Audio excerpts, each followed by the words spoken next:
This is The Big Picture, an official television report of the United States Army, produced for the armed forces and the American people. Now, to show you part of the big picture, here is Master Sergeant Stuart Queen. In the years before written history, a famous army was stalled before the walls of a famous city. Finally, in desperation, it turned to its engineers. And those early engineers built the Trojan horse and changed stalemate into victory. Well, there's not much demand in our modern army for Trojan horses, but the Army's Corps of Engineers has been asked to build almost everything else. In today's big picture, we'd like to introduce you to the men and women whose job it is to provide combat engineers in the field with the equipment they need when they need it. Without this footbridge, these troops would have been stopped.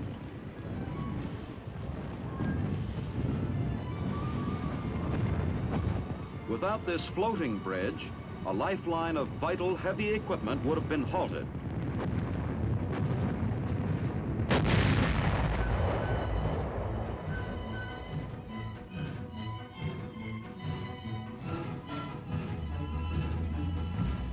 A road carved out of a mountainside. And an airstrip constructed almost overnight in a far corner of the world. All built in combat by your Army engineers.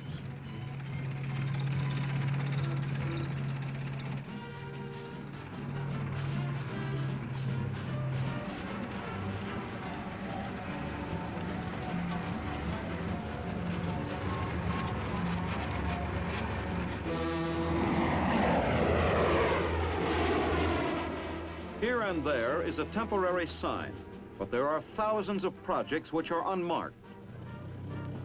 The services of those who carry out the desperate work of construction during the heat of combat, or during days and nights of extreme urgency, where the job must be finished regardless of danger or difficulty, or fatigue or hunger, this story cannot be told often enough, nor can it omit the important role of those who provide the equipment and keep it in running order for the moment when it is needed.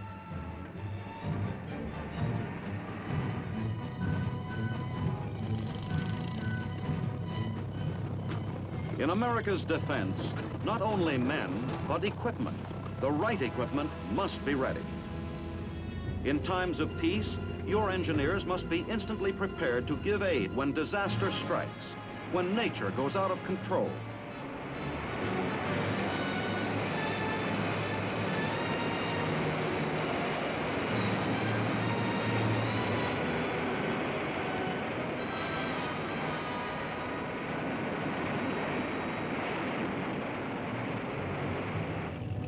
Meeting the emergency and seeming perfectly designed for its location, a new bridge replaces the one washed out by floodwaters. Whenever and wherever the nation suffers large-scale destruction, the engineers are on the scene. But how does it happen that in addition to the men, the right equipment is on hand? Obviously, a vast, well-planned system of supply is required to bring forth the right materials, not only for emergencies that may occur in peacetime, but for the major need of national defense. In depots all over the world, this system of supply must have engineer equipment for the soldier, on hand, combat ready. To see what is on hand in the storage depots overseas, equipment constantly to be maintained, serviced, repaired, and replaced, is to understand part of the supply story. And to see similar long lines of bulldozers and other heavy construction equipment stocked in depots in the States is to begin to recognize the size and scope of engineer supply activities. Phases of the supply mission, such as recording and cataloging all these items, and seeing to it that they are properly shipped when called for, these alone are giant tasks. For the seemingly superhuman job of inventory control, this country has developed literally superhuman electronic data processing equipment. This equipment has become essential for our modern Army. Electrical machines, recording depot inventories, keeping stock records, recording repair parts levels. These process huge amounts of data at a very high speed. They save time and effort, and they help tremendously in speeding the delivery of engineer items to the users in the United States and overseas. The system of linked business machines, which, among other things, does away with old-fashioned file cabinets filled with bulky and various-sized forms, has greatly increased efficiency. Staffs can be smaller, but must be more highly trained. They are needed to process and interpret the supply data the machines turn out.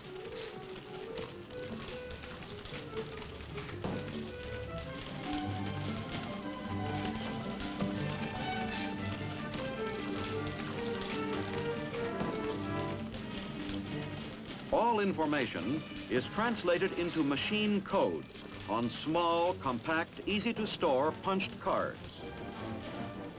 When special information is needed, a sorting machine will find it, thus eliminating the time and labor of rummaging through large and bulky file cabinets.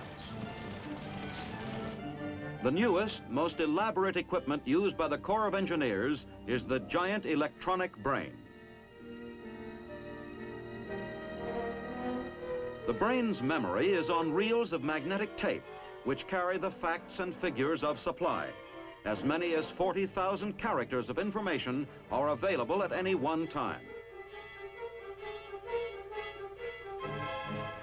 The brain is 100% logical and instantly reports mistakes to the operator.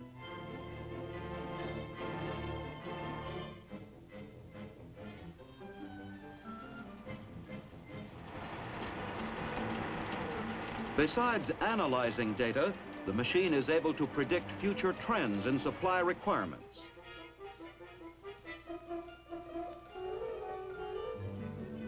Used for inventory control, the electronic brain is a time and money saver.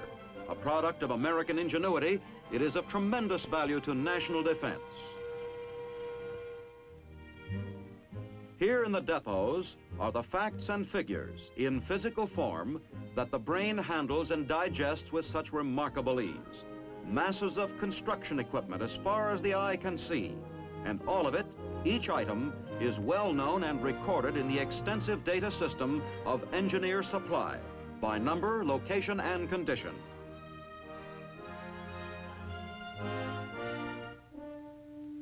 Trucks, cranes, trailers, ditchers, all of it identified and in order. Stacked bridge parts piled high for all types of bridges, baileys and pontons, fixed and floating. When the demand arises, the proper bridge can be shipped in a minimum of time where it is needed. For the bridges that must be floated, there must be boats. These too are engineer equipment. Here, the boats are being tested by civilian specialists before being shipped to an engineer bridge unit. These boats must be tough and capable of taking plenty of punishment. They are small tugs needed for a myriad of tasks, such as towing and pushing floating bridge sections and ferrying equipment or men in combat.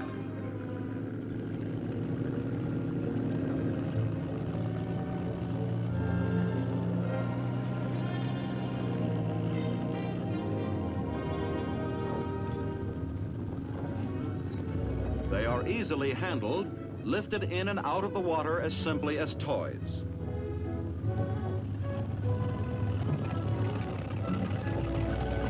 For the varied overwater tasks which the Corps of Engineers may be called upon to perform at a moment's notice, there are several types of workboats available. Another collection of supplies, crane parts and attachments. The crane, always a source of interest to the sidewalk superintendent, has almost as many attachments for digging as a dentist's drill. Buckets and hose and shovels, each type for a purpose.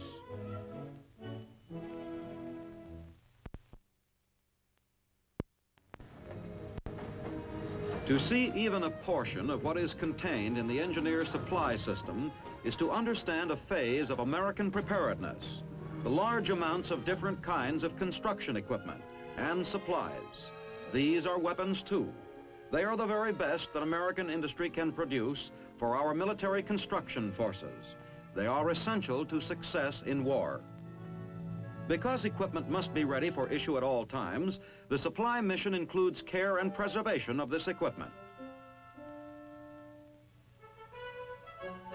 Here is one of the shops in which this kind of work is done.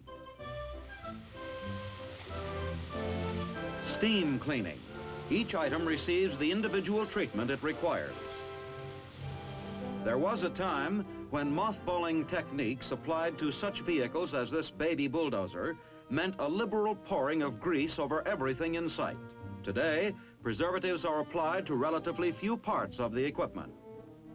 A special aluminum wrapper is being used on a piece of equipment to keep out moisture.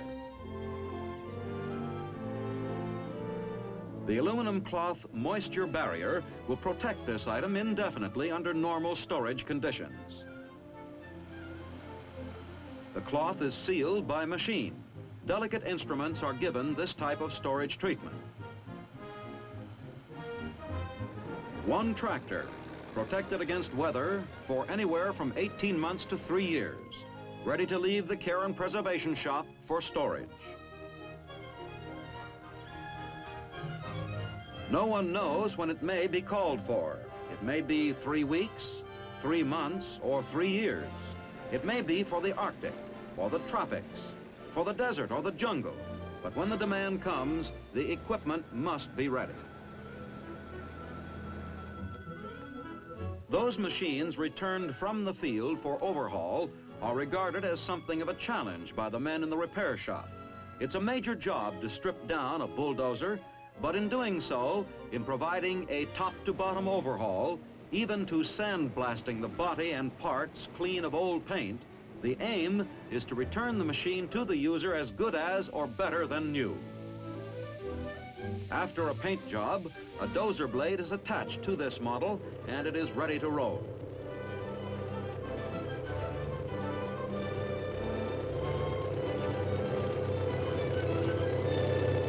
Beside the big equipment that must be restored to first-class working condition, there are many small items that are supplied by the engineers and therefore must be repaired by them.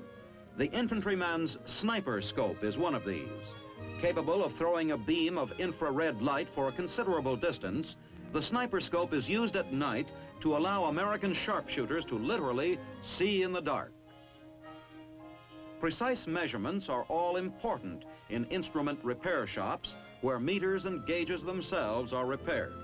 These tell a vital story about equipment and how it is operating. The key to the maintenance and overhaul of engineer equipment is in the large number of different repair parts required.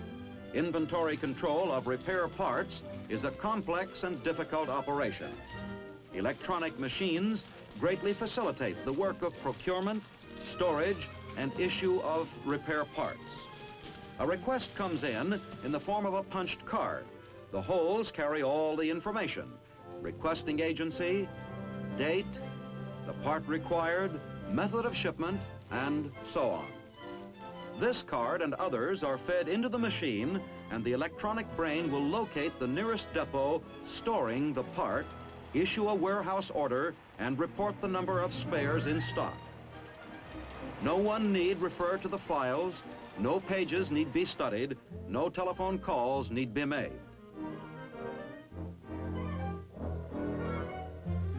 In a matter of minutes, an order goes out to the depot nearest to the agency making the request. Here in an area stocking great quantities of engineer supplies, a highly organized system allows the orders to be filled with remarkable speed and efficiency. Fundamental in the operation is the chain belt principle. Various types of conveyances are in motion throughout the area and in the warehouses to simplify the routing of thousands of items which are simultaneously being processed. The Corps of Engineers uses the best methods employed by modern industry and takes pride in moving with the times. Every effort is made to save unnecessary steps and movements. This ingenious device, called a tow-veyor, makes a round trip throughout the plant every 51 minutes, thus providing a long-distance chain belt for carrying small items from one section of the warehouse to another. Aisle after aisle is lined with bins. In this depot, there are thousands of individual bins, each one storing a different repair part.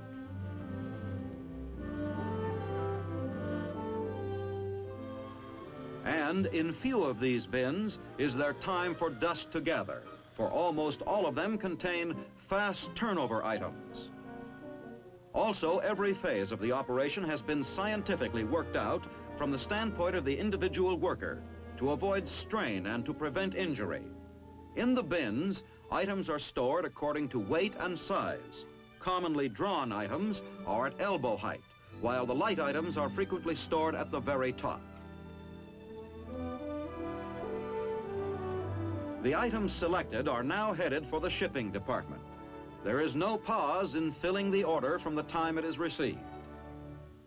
Of the many problems of storage, one is the damage to equipment caused by moisture within packing cases.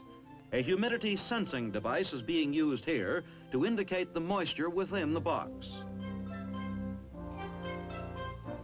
Most of the problems of moving and storing large boxes are solved by the amazing little forklift trucks.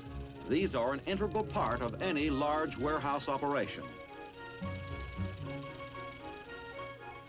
Frequently, civilian employees devise ideas which aid in carrying out the supply mission.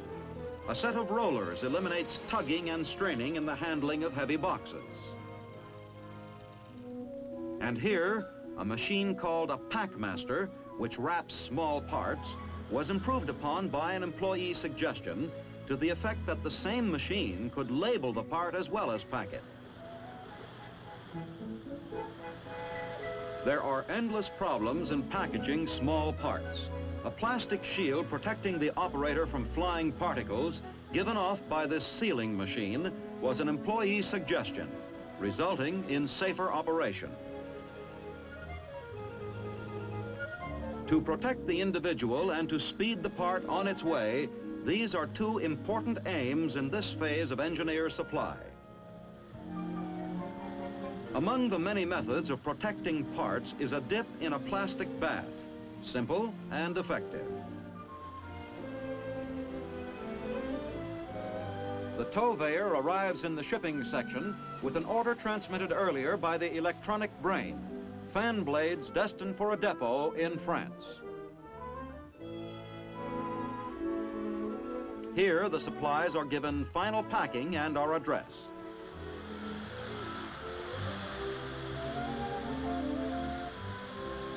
Everything flows along smoothly in a warehouse system second to none.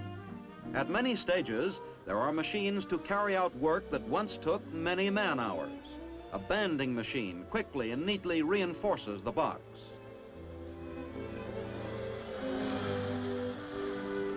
A nailing machine does its work with remarkable simplicity and efficiency.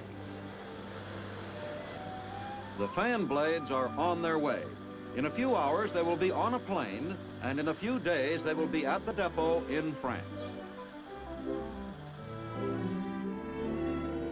While most of the work at engineer depots is done by civilians, the Army must have military personnel capable of setting up and running depots and maintenance shops in zones of military operations. These young soldiers are undergoing on-the-job training prior to serving overseas.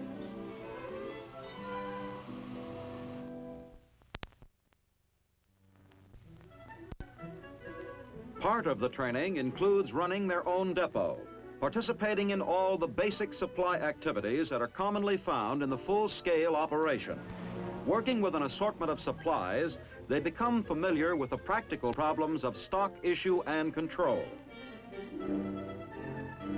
Since complicated electronic equipment has become part and parcel of the engineer supply system and is to be used overseas, experience with its operation is part of the on-the-job training program.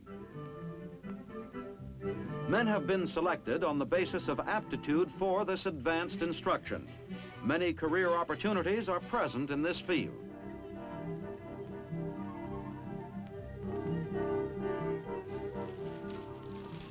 National defense is expensive, so we are constantly seeking ways of making it less costly. Let us turn now from equipment and supplies to a man whose job is saving the taxpayer hundreds of thousands of dollars every year. One of the Corps of Engineers standardization experts, Mr. Bruce Dollison. Not long after the end of World War II, we began dropping items which were nice to have, but not really necessary. We made intensive studies of identical or interchangeable items, and since the Korean conflict, we have succeeded in dropping over 100,000 engineer repair part items without weakening our supply effort. Here is an example of economizing. This familiar item, gasoline tank caps, used to be stocked in 87 different sizes and types. We now have reduced this to 6 basic types and sizes.